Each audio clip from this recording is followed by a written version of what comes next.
कर्म तो भगवान की मर्जी से ही होता है, नहीं हमारी मर्जी नहीं, हाँ तुम्हारी मर्जी से। भगवान ने आके कहा था तुमसे शराब पियो, भगवान ने तुमसे कहा था मुर्गा खाओ।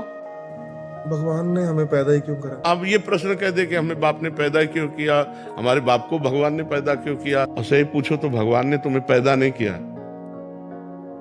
भगवान खुद तुम बने हैं। तुम कौन हो? भगवान का अंश हो ना, लेकिन उसको तो नहीं जानते ना। इतने बड़े शरीर में वो है, लेकिन तुम दर्पण देख के इसी को मैं मान रहे हो, उस अंश को तो कभी देखा नहीं।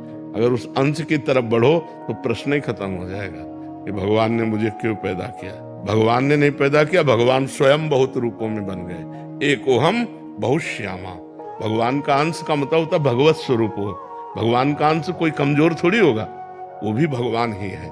लेकिन हम भगवान से विमुख हो गए, भगवान को भूल गए और माया में फंस गए। अब कहते भगवान ने माया ही क्यों बनाई? अगर हम सुलझना चाहें तो भगवान ने माया बहुत आनंद में बनाई। जैसे दिन है, रात है, अच्छा है, बुरा है।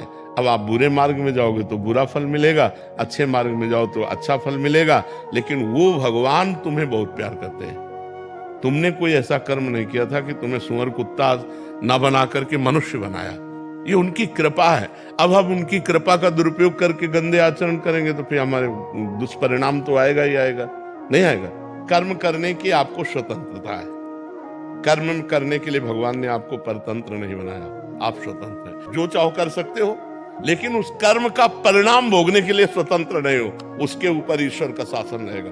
तुमने ये गलत किया तो उसको तुम्हें भोगना पड़ेगा। ऐसे ही भगवान ने बुरा और अच्छा सब कुछ बनाया है, लेकिन आप बुरे मार्ग में जाओगे तो बुरा फल मिलेगा, अच्छे मार्ग में जाओगे तो अच्छा फल। हम मुर्गा क्यों खाएं? हम पशु पक्षियों को क्यों खाएं? 56 प्रकार के भोग, 36 व्यंजन बनते हैं। अब गलत करोगे तो फिर गलत भोगना पड़ेगा। भगवान ने बहुत अच्छा सब कुछ बनाया।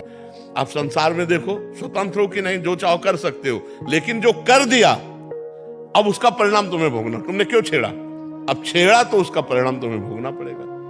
तो इसलिए हम कर्म सावधानी पूर्वक करें, ये चिंता न करें कि भगवान ने हमें क्यों जन्म दिया। भगवान ने हमें जन्म दिया है आनंद के लिए। कि हम गलत मार्गों में आनंद ढूंढ रहे हैं, शराब में आनंद ढूंढ रहे हैं, पराई माता बहनों में आनंद ढूंढ रहे हैं, हम मांस खाने में आनंद ढूंढ रहे हैं, हम गंदे आचरणों में, हिंसा में आनंद। ये दुर्गति का कार्य है। समझ पा रहे आप?